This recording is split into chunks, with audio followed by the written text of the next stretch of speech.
So today's topic is enhancing your argument. And when I talk about claims, which are the core of any argument, and how you make those claims more persuasive to your readers.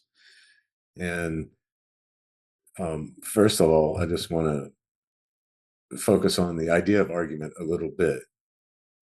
Now, argument takes a lot of different forms in an academic research article or in academic writing in general. And just like always, just like I've been saying since the beginning of this course, the exact thing that makes your argument successful, the ways that are conventionally um, acceptable to present evidence and make points and make claims, is going to differ based on your discipline in your field and your research topic. So there are certain types of methodologies that would be unacceptable in one field and they're totally acceptable in another field because you have a different theoretical framework, you have a different uh, type of knowledge you're trying to generate through research methods and different ways of verifying that particular kind of knowledge. So this is always going to be an epistemological problem. In other words, what constitutes actual knowledge and what kinds of methodologies ensure that these results you get from your research actually constitute acceptable knowledge within that field. So a lot of your argument is going to depend on the expectations of the other people in your field. Um, there's also this difference of form in writing an academic article that is also dependent on the field that you're in. So, for those of you who are doing literary topics and you want to publish in Western journals, you probably will not be following the you probably won't be following the MRAT format. So, uh, if you are looking at um, some sort of quantitative topic, then you probably will be following something like the MRAD format or some variation of it, right? So if you're doing a literary topic and you're doing what I would call um, a free form article, then your argument is going to be central to uh, absolutely designing the whole structure of your article. And if you if you're writing that type of article, then everything that you say, when you say it, where you say it, and how you present ideas, when you engage literature, and everything are going to be dependent on this, what serves the needs of the argument. If you are, um, let's say, if you're doing an MRAT article, then you might have your methodology is going to be in a certain section of the essay, and it's going to contain a sort of second sub argument in it, right? And so that leads to the next thing, which is in an MRAD article, your literature review has a certain argument that it needs to make. And that argument is that based on all of the existing literature, your research project is still viable and it's still necessary and it's still needed. And it can make that argument in a number of different ways. One way could be that it is no one has looked at your research problem before. No one has answered your research questions before. You're dealing with a topic that's brand new to your field and hasn't been researched yet. But then again, most things don't happen in a vacuum. So your research, your literature review would show where the sort of origins of this research problem are in the body of existing literature. Or your literature review might make the argument that people have addressed this research problem many times, but no one has successfully addressed it, either because they didn't supply sufficient data or because they employed inadequate methodologies, or because new data has come to light that wasn't available in the past. And that new data essentially um, uh, causes people to have to reconsider what we thought we knew. Right? That's what your literature review will argue. The argument behind a methodology section is that the methods you employed to collect and analyze any information is indeed indicative of what you think the results are, so that the results are valid because the methodology is sound. Okay, in an MRAD article, the core of the argument is the methodology section. The whole point is that you employ this methodology, and that's how you know that the results are correct. If the methodology is flawed, the results are not correct, or they're not viable, or there's problems with them, right? The results section will have an argument saying that these results are indeed the conclusions that we can draw from the employment of our methodologies and uh, the data that we collected, and so forth. Okay, so um, when we get to the overall article in an MRAD article, the argument is pretty simple. The argument is that the results are correct because of the methodology, and that the research proposal and that the research project fills a need in the field. And that's your main argument. And you embody that in the main claim. So having said all that, I want to talk to you a little bit about the structure of claims and the structure of argumentation on a sort of abstract level. But before we do that, does anyone have any comments or questions about argument so far?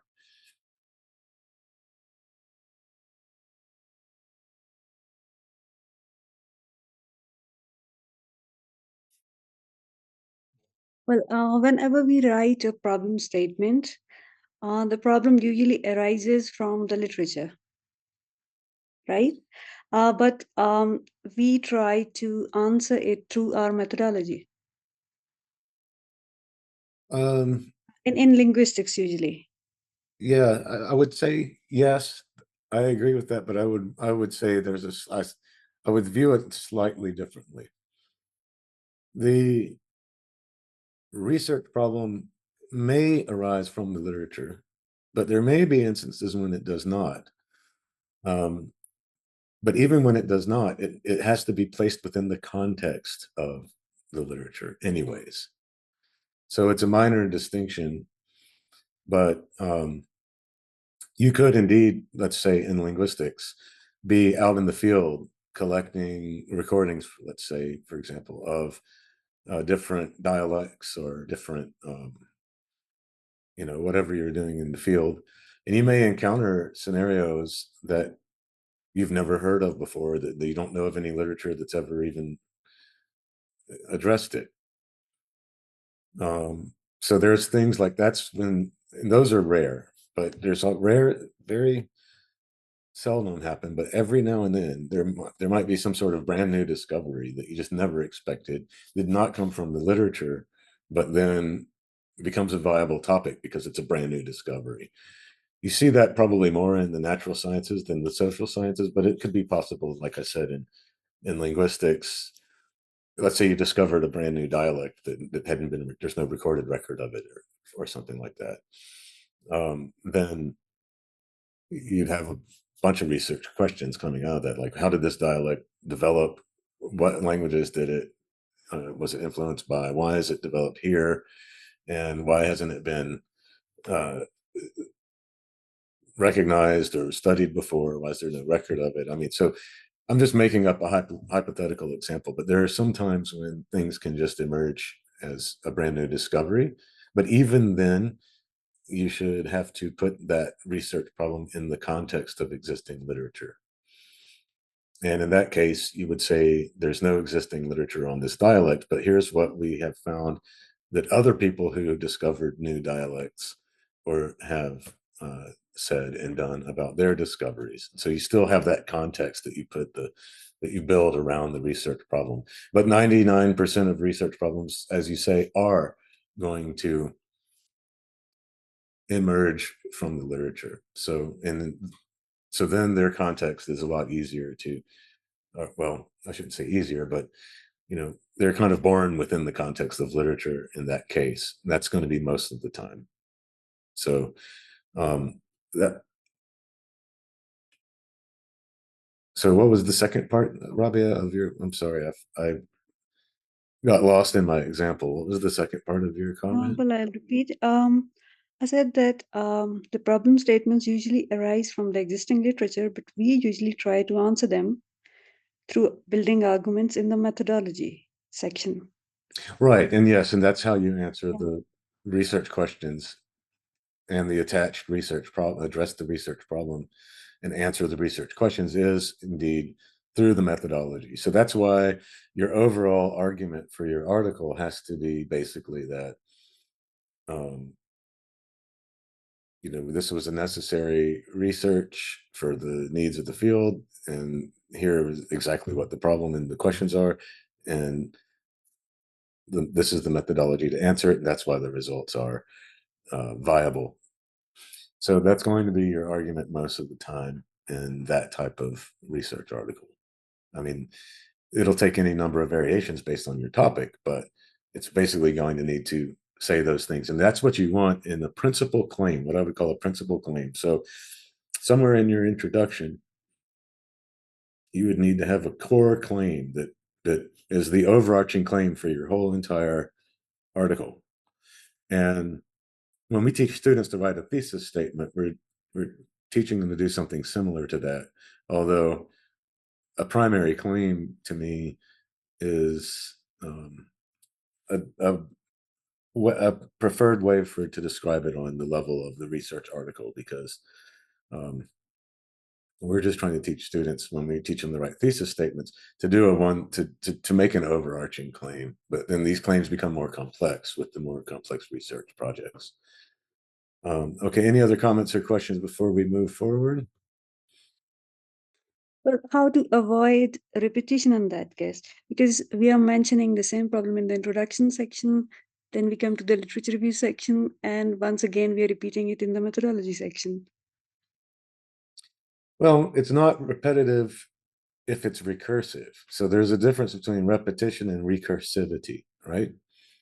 So essentially, once you establish a research problem, it becomes like a theme, and that theme can come back up later in the methodology section. So instead of like repeating the text of your research problem or your problem statement word for word, you can just refer back to it and say and remind people of it and provide a sort of summary of it in order to uh, create the links between the evidence you're providing in your methodology section and the claims that you're providing there. And those are called warrants. We'll talk about those in a minute. But um, yeah, as long as, so you would want to be recursive instead of repetitive. So recursivity is when you establish something, an idea early on in your article or in your writing, and then later, when you have to refer back to it, you have to summarize that idea enough to remind people of it, and then explain how that fits in with what you're talking about at the moment, right? If you do that carefully, it won't seem redundant or repetitive, right?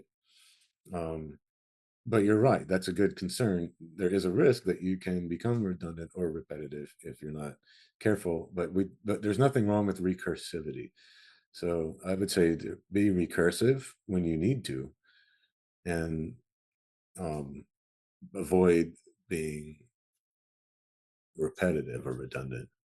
Okay. Anything else regarding that? Um, we have a question in the chat group. Do I still need IRB approval if my data collection or any aspect of my research is conducted independently and not connected to my institution?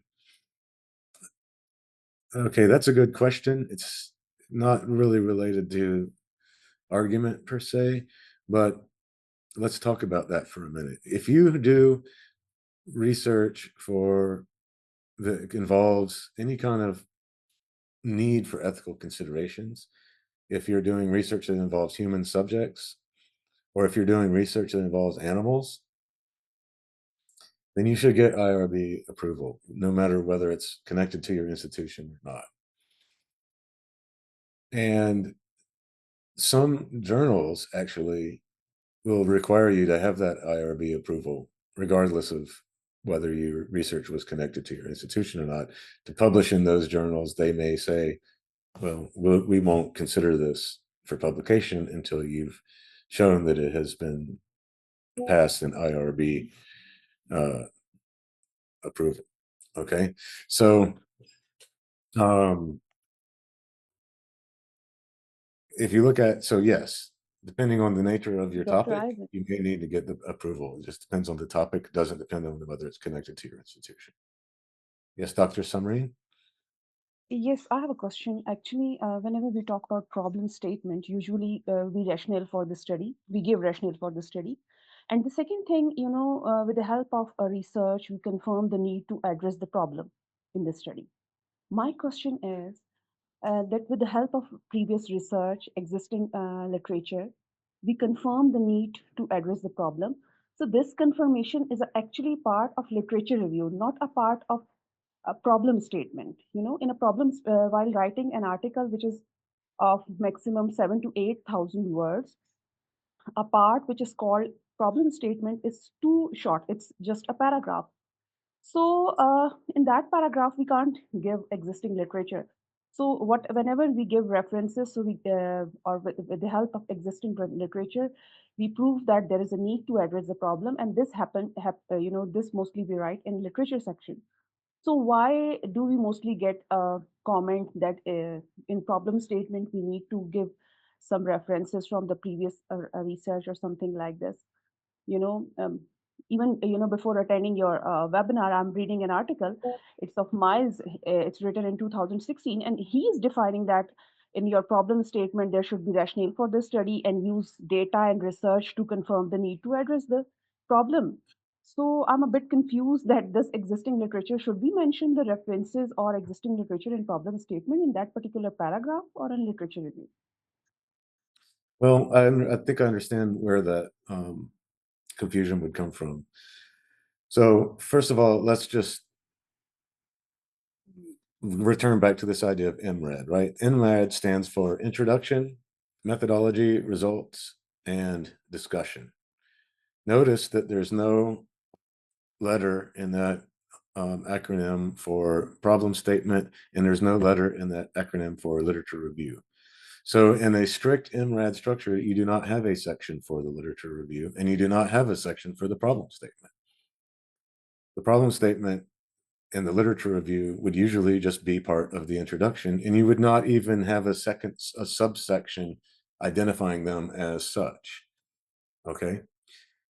Now, then there are different variations on that MRAD format, and those variations might be preferred by certain journals. They might be preferred by certain institutions. They might just be normal within a certain field of inquiry, um, and not normal in another one.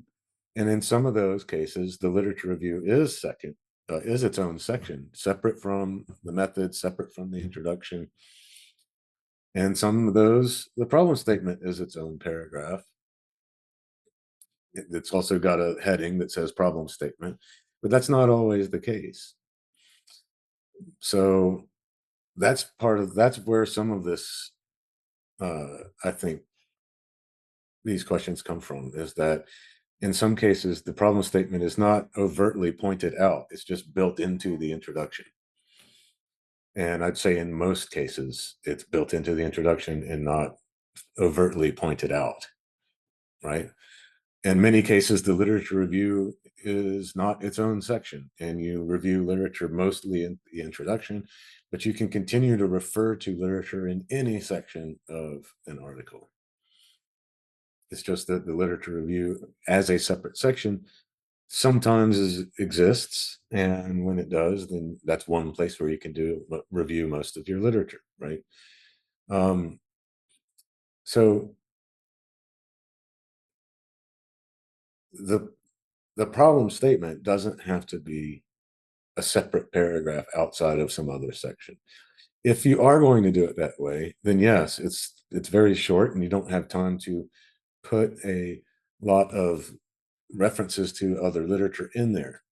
But the way you would deal with that in that case would be in your problem statement paragraph, you would say something like, um, despite the urgent need to answer these research questions, there has not been adequate research on this topic. That's all you have to say in that one paragraph. You use your literature review to prove that that's correct, right? And this is where Rabia's question about repetition versus recursivity comes in. Then when you get to your literature review, you use that review of literature to show that your generalization, your very broad comments about the existing literature that went into that one paragraph with your research problem, with your problem statement, are actually true, right? So you make a claim in your problem statement, but you don't necessarily have to provide all the evidence right there. The evidence of that claim comes up in the literature review. If you're putting those in two separate sections, like I said, not everybody separates problem statement from introduction, and not everybody separates literature review from introduction. So, um, as Dr. Sadia has said, in high impact journals, literature review and theoretical aspects are usually embedded in the introduction. So that's what I've been saying all along. But again, Dr. Samarin, you're correct. Sometimes they're not. But that's how I would deal with it if I were in, um, encountering the situation you described. Okay, so um, I'm going to share my screen here for a minute, and um, let me find the button for that. Here it is.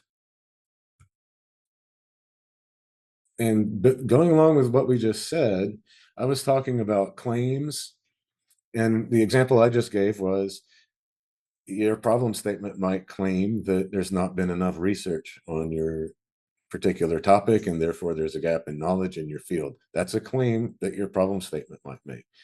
Okay. Your principal claim is the main point of your whole entire article. And so that problem statement claim would be what I would call a subclaim. If you think about the abstract structure of argumentation and claims, in my mind, it looks like this. Can everyone see this? The graph up on the screen? Yes. Okay, so I mapped this out based on how I perceive the sort of structure of argument and claims to be. And by structure, I mean this in sort of like when you talk about structural linguistics and they talk about structure, and it's this sort of invisible uh, uh, set of rules or interactions that you can analyze. And so now we've got a question popping up in the chat. I'm just gonna worry about answering that later after I talk about this. So I want to continue on with this for now, because every time when these chats pop up, I keep getting distracted and losing my train of thought, because they pop up over on the different side of the window, and it makes me look over there. And sometimes they're not relevant to what we're talking about at the moment, but they are relevant to the discussion. So I'll answer them all after this presentation. So when we have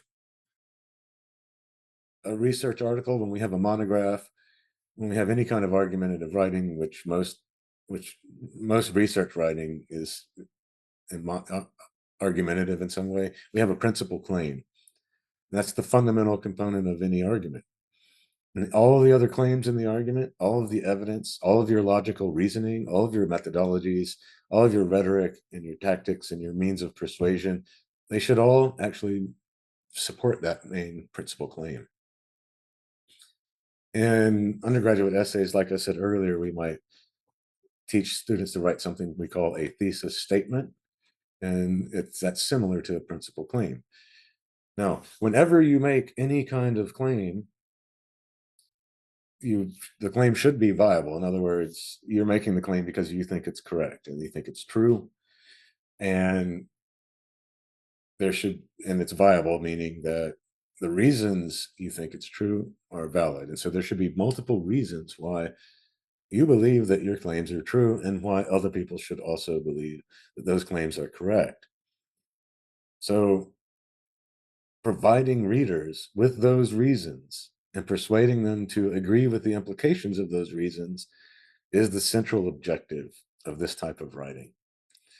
So if you look at it from the perspective of the writer, the reasons for accepting a claim might be divided into three categories. Evidence is one reason that you would support a claim. Someone makes a claim, they provide evidence that it's true. That's a reason you should accept that claim. Okay, warrants are justifications for a claim, and they link it to evidence. So that's a second reason that people might have to accept a claim. And then rhetoric influences people to think or feel a certain way, and that indeed can lead them to accept or reject claims as well.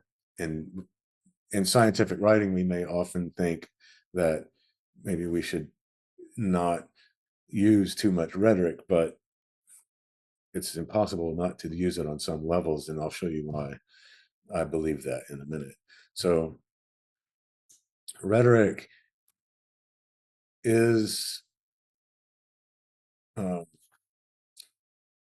really essential to being persuasive, regardless of the fact that evidence analysis and explication of evidence might be the most important aspects of writing when we're talking about any kind of research or scientific writing. No matter how good your evidence is, no matter how true it is, without rhetoric, it's hard to show people why that evidence matters. Okay. So I like to think of rhetoric as the form that your argument takes. Just using the MRAD structure is one rhetorical move. Not using it is another rhetorical move, right? So the form your argument takes, the way that you present your ideas, the tactics you employ to persuade your audience, all of that is rhetoric. And I really like the old theory that Aristotle proposed, which suggests that there's three different types of appeals to the audience using rhetoric, right? The art of oration. Okay, the first one is ethos. And this is important, and it can really make a difference between how successful your research writing is. Ethos is it refers to the way that the audience perceives you as a speaker or a writer and how that influences your ability to present an argument that is persuasive. And I don't necessarily mean persuasive in a philosophical sense. It could just mean, hey, we've got this data, we analyzed it, these are the results, accepted as true. That's still a persuasive form of writing. So you can present yourself however you'd like, but you can't control exactly how other people respond to that or how they perceive you. So ethos is about really being able to cultivate an intuition or sense how people are going to react to you. And that's very tricky. It's probably the most difficult part of public speaking or writing is developing that intuition and knowing how people and just being able to sense how people are responding to you and how people will respond to you. It's maybe some people find this easier. Maybe it's dependent on your personality type or your personal background, but I find this one to be rather the most difficult aspect of rhetoric because it's so much based on just basically intuition. Um, but what it basically comes down to is no matter how right you are, no matter how good your methods are, no matter how good your data was,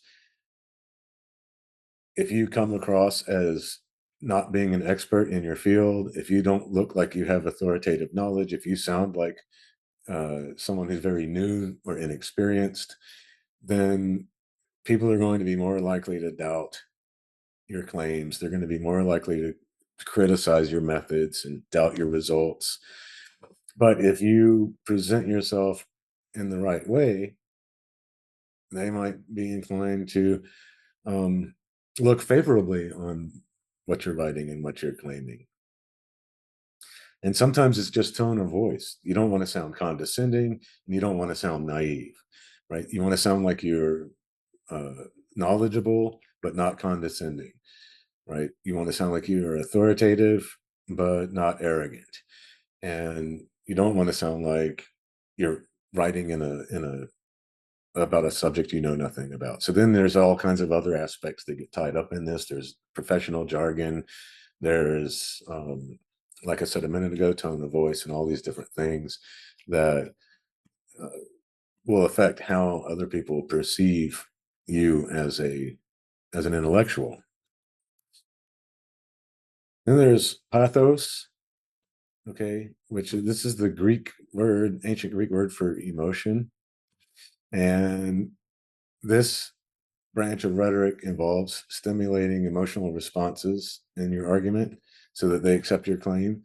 And now, in academic writing and in scientific writing and research writing, very often we may want to minimize this because we're trying to be as objective as possible. We're trying to deduce facts and create knowledge and not just influence people to think or feel one way or another.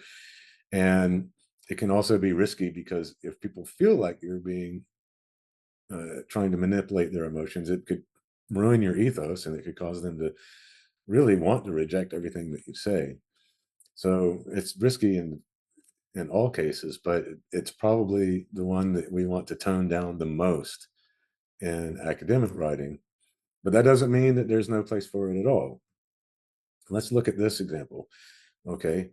So there's two different sides of an ethical argument, right? Let's say that um, I'll just leave the example up. Let's just say that in uh, a philosophy journal, someone's writing an ethics uh, article about um, research on animals in laboratories. And there's two different ethical positions that you can take in that. One could be, maybe there's more than two, but there are at least two.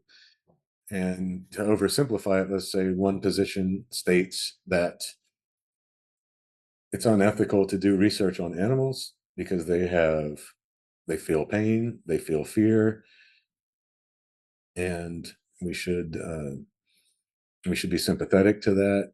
And basically, we're imprisoning them and we're torturing them for our own benefit. And that argument is appealing to other people's sympathy. It's appealing to their emotional response to the animals in question. And in this particular context, that there's nothing wrong with that because this is an ethical argument that is rooted in the question of sympathy and whether it's, you know, ethical to treat animals this way when it's understood that we should be sympathetic to all life forms. Then there's the another position one could take, which is to say that um, even though those animals may suffer, there are people who are suffering, and we need to develop medicines for those people. And we cannot use those medicines in research on people until we've demonstrated that they might be safe to use on people. And so, even though the animals might be suffering, it's for a greater cause where we're relieving the suffering of people who might benefit from these medicines that could be developed. Okay, so that's another argument about the same topic, which also centers on pathos, which is to prompt people to think about the suffering of others and to think about and to have an emotional response to all the people that are suffering from some illness. So, that's an example of when pathos can be appropriate in academic writing, but you don't want to say that, oh, you should accept my statistics because it feels good or something like that. So we don't want to overplay pathos, but I just want to make the point that there is a possibility that it has some place in academic writing sometimes. Probably the primary aspect of academic writing and research writing is logos. That is the ancient Greek word for word. And it refers to logical reasoning, the presentation of evidence, the structure of a text, the sequence of ideas, all of the stuff that we've been spending most of the course talking about. And, um, it's actually worth noting that if we go back here to ethos, it's not only it's the root for English words like ethics or ethical. Pathos is the root for the words like sympathy, empathy, pathetic, right? So it means pathetic means what it does because it means something that arouses pity in you, right? So that comes from the word pathos. And then logos is the root for words like logic, logistics. It is the stem that we use for words like biology. So bio is the Greek word for life. Logos is the Greek word for words. So biology doesn't mean the study of life. Biology literally, morphologically at least, means all of the words that capture and contain the knowledge about life. So psychology, psyche means mind, logos means word, in the same sense means all of the literature, all of the words that are vessels of the knowledge we have about the psyche, about the human mind. Okay. So it's interesting. Anthropology, anthropos is human, right? So any of the ologies can be thought of that way, is that they really refer to the body of literature that contains the knowledge, and the knowledge was gotten through scientific methodologies, right? So, but logos can be manipulative too, like pathos, right? You could say Mark and Bob participated in a foot race. Mark came in first and Bob came in third. That sounds pretty good. You might also equally truly and equally, yeah, it might be equally factual to say Mark came in first and Bob came in last if there were only three people in the race. One of them sounds a little bit better than the other. But if only three people came in and participated in the race, then both of those are equally factually true. So this is where logos, we want to be careful not to be manipulative with logos, because the wording of it can, just like pathos, can still be uh, manipulative, and we want to make sure that we are um, trying to be as clear and as objective as possible, right?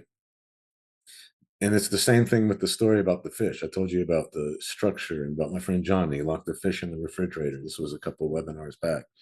Well, that's logos. Choosing to put the sequence of information in a certain way changes the way people perceive it, right? So now those are rhetorical means of persuasion, rhetorical means of getting people to accept a claim. The next type of reason to accept a claim is a warrant. These are things that justify claims. Okay, they are the language itself that is used to justify the claim. They're often used as a bridge between evidence and a claim. Okay, so I wrote an article about a film called Russian Ark, and it basically follows a bunch of different periods in Russian history, and it actually leaves out most of the Soviet period. And critics have said that the filmmaker was trying to deny that the Soviet period was a part of Russian history. And I disagreed with that. So I wrote a warrant I wrote a claim that says his minimal treatment of the Soviet period in this historical epic does not constitute a denial of it as a part of Russian history, because the film excludes all periods of Russian history when St. Petersburg was not the capital of Russia. So the capital of Russia has shifted historically between Moscow and St. Petersburg. And the film takes place in St. Petersburg. The filmmaker's from St. Petersburg. The film only takes place in St. Petersburg. And so as a result of it, it largely excludes moments of history that happened when Moscow was the capital. Okay, so there's my claim. I'm disagreeing with the others who say that he's suppressing the memory of Soviet history as a part of Russian history. My warrant, my justification for that claim is that I believe I'm correct because he suppresses all moments of Russian history when Moscow was the capital and St. Petersburg was not. And then I have evidence where I bring my evidence is then specific moments in Russian history when St. Petersburg was the capital that are present in the film, and then specific moments in Russian history when Moscow was the capital that are absent from the film. And then I have evidence to support my claim, but the warrant is this piece in the middle that justifies the claim. And so it can be thought of as a justification of the claim, and it can also be used to bridge the evidence and the claim to one another. And that leads us to the question of evidence. So in academic articles or research writing, they aren't always articles, but let's just say research writing, we are supposed to be expanding the horizon of knowledge within our field. Okay, we're not just trying to convince or manipulate readers. We're trying to expand knowledge, and our main attempts at persuasion is just to say that our methods were sound, our results are viable. We can accept the results of this research as knowledge now. And for that, evidence is key. It's absolutely key. It's almost, I mean, it's along with methods, the most important thing. You don't have sufficient evidence to support your claims, then it's very unlikely that you're going to have your article is going to be published in a high impact journal. But evidence isn't always enough. You need to present and analyze your evidence effectively. You can't just put facts randomly or data randomly into your work, right? So let's think about evidence as falling into two categories. Established facts, those are things that you expect your readers to just accept and not dispute, because within your field, everybody accepts those as facts. And then contestable data, which is most of what's going to probably be your most useful evidence. And that requires analysis, because that means there's a necessity to interpret that data. Okay, so established facts are accepted in your discourse community. Your intended audience generally would just accept them as fact and not refute them. But be sure that what you're thinking of as an established fact truly is an established fact. What's contestable in one field might be established as factual in another, and vice versa. So you might need some explication, right? Don't just randomly throw facts in. They should actually be there for a reason, and that reason should be to support a claim, either the principal claim or the subclaims that support the principal claim. So they have to have relevance, and you cannot always assume that the relevance of a fact is obvious or self-evident. In fact, you should usually discuss what relevance their facts have to whatever the claim is. Okay, so that's explication of facts. It's an assertion of relevance to a claim, and that assertion of relevance may indeed constitute a subclaim. In other words, a claim that supports another claim, depending on how contentious the relevance is. Okay, subclaims are sometimes necessary. Sometimes you have to accept a subclaim before you can accept a principal claim. Sometimes subclaims are there to do things like establish relevance of evidence or facts, and that in turn supports the claim that the subclaim is subordinate to, but they should all serve the principal claim. And explication of evidence may, like I said, constitute a subclaim. And if it does, that subclaim is going to have reasons exactly the same as any principal claim. And those reasons are going to be built of the same exact structure. It can just repeat. Okay, then let's talk about contestable data. Not all evidence is established facts. Sometimes it may consist of data or information that's ambiguous, debatable, open to interpretation, or the evidence that has meaning only because your methodology was applied in the appropriate way. In that case, you need to subject that evidence to analysis. So most evidence is going to need to be analyzed, and it should clarify the meaning of data, explain how it supports the claim, and that analysis itself is indeed another subclaim.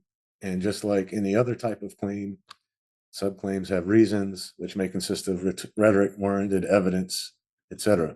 So as you can see, this structure can repeat itself and go down indefinitely and repeat itself internally indefinitely, in theory at least. So that is the way I think about it. But the takeaway here should be that just be very conscious about when you're making a claim and how you're bridging your evidence to your claims, how you're persuading your readers to accept your claims, and how you're analyzing your evidence and your data. All right, so I'm going to stop sharing now. Looks like we have a couple of comments. Let's see. Someone says, how about providing references in the introduction section when usually the background of the study is provided and references in the conclusion? I would say for that,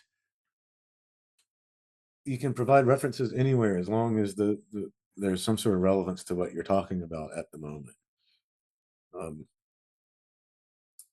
So I would say there's no section where you should be forbidden from providing references. It's just that a lot of times there's a portion where a lot of existing literature is going to be discussed, but you can always refer back to existing literature. You could say in your methodology section, we did this and we followed A, B, and C methodology precisely because if you look at Johnson and Smith, they followed a different methodology, which we thought was flawed. And you can say that in your methods section, and you can refer to that one study or one piece of research, and it's that's fine. So just because there might be one place where you spend a lot of time going through and discussing secondary literature or existing literature doesn't mean you can't make a reference here and there throughout the rest of the article. Okay, so Rabia says there are limitations to giving reasons. And what is the difference between warrants, evidence, and reasons? Okay, so I'll answer that. Reasons include warrants, rhetoric, and evidence. So think of reasons as a category that includes the other three categories within it. Okay, so let's say we have a category called triangle. Okay, then there's an isosceles triangle. There's an equilateral triangle. There's a right triangle. So there's more than one type of triangle. So there's one category in geometry that we call triangle. And within that category, there are several other categories that are types of triangles.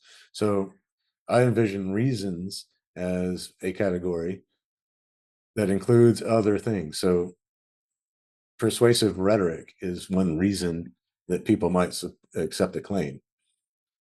In scientific writing, we hope that the reasons are going to be based on evidence and things like that. But persuasive rhetoric is still a reason someone might accept a claim, especially when we get out of scientific writing. Okay. But the evidence is another reason. So it's a different category of reason, evidence. And warrants are a different category of reason, because warrants themselves are not evidence. Warrants are conceptual bridges between a claim and and a piece of evidence. So I consider that a different category of reason, right? So yes, there's always limitations on reasons, but that's why we call this persuasive writing. People are not always going to accept everything that you suggest and everything that you claim. And reasons that you provide for them to accept your claims are not always going to be successful. And sometimes they will. And sometimes they'll be successful with certain people and not others. Um, and that's just how it goes. So, but though does that answer the question, Robbie, about the difference? But we give examples in warrant. We give examples in evidence. We give examples in reasons. Then how can we say they're different than each other? We don't give examples in warrants. That's what in warrants we provide thoughtful information that will help show how the examples are going to be linked to a claim. Reasons are, there's different types of reasons. Evidence and examples are a type of reason. Warrants are a type of reason, and persuasion through wording, appeals to emotion, or things like that are other types of reasons. Those are all different types of reasons. Just like an equilateral triangle is a type of triangle. It's just a type of triangle where all three sides are the same length, right? And other triangles don't have all three sides being the same length, right? All of them are triangles, but not all of them are the same kind. So warrants are one kind of reason, and examples and evidence are another kind of reason, and appeals to emotion or uh, certain types of wording, or your own personal presence, are different kinds of reasons people might accept what you're saying. Warrants, should we start an introduction with the principal claim, or start with context and then present the principal claim? That's a good question. We're going to have a whole entire workshop on introductions, but usually you start with what I would call a common ground, and then the problem statement can be referenced or made depending on the way you're structuring your article, and then context is provided, and out of that context you can place your claim. So the first sentence is usually not going to be your principal claim, but it's going to be setting it up. Are warrants subjective claims? No, not necessarily. Warrants, again, are things that explain a claim so that you can understand how the evidence and the examples are going to support it. So if you just throw facts into your paper and you don't connect them to your claims, you don't explain them or analyze them or show how they or interpret them, they aren't going to necessarily make a lot of sense. And people aren't going to be able to automatically figure out on their own why these facts prove your claims correct. So to make facts and data and examples persuasive, you need warrants that connect them to the claim, show their relevance to the claim, and then you need analysis and explication to interpret those facts and interpret that data to show how they prove that your claim is correct, right? Could you finally show or guide how to write a more convincing the background of the study? I'm not sure what you're asking there. I think that the way that you persuade people about the background of a study is going to be entirely dependent on that research project itself. Could you clarify that question a little more? I don't think I really understand it. Can you show or post an article in which elements of arguments are dissected as a sample? I can look for one. There must be something out there. That could be a project that we do. We could post an article in the forum and dissect it. Um, but yeah, that's a good idea. We could do that, or but I will look for one and see if I can find one somewhere. Okay, so those are all the questions in the chat group so far. Are there any other questions or comments or further discussion for this?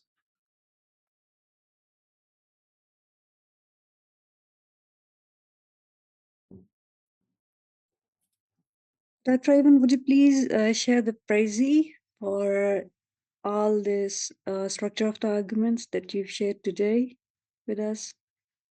Yes, most certainly. I'll put that into the course Moodle site just like I did with the other prezzies. And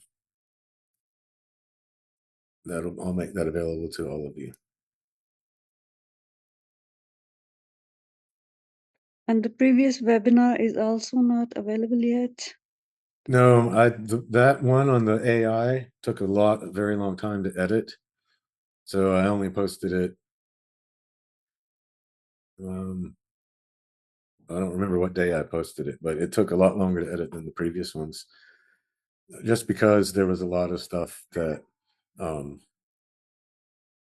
made it that were a lot of empty space in the discussion that I needed to shorten so that it wouldn't be too long online. But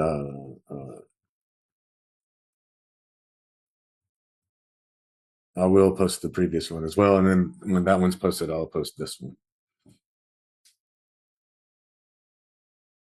Okay. Any other questions and comments?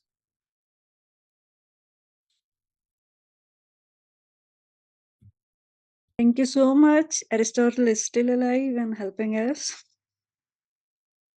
Well, I am. It's my pleasure. Thank you all for your attention and all the hard work you do in this course.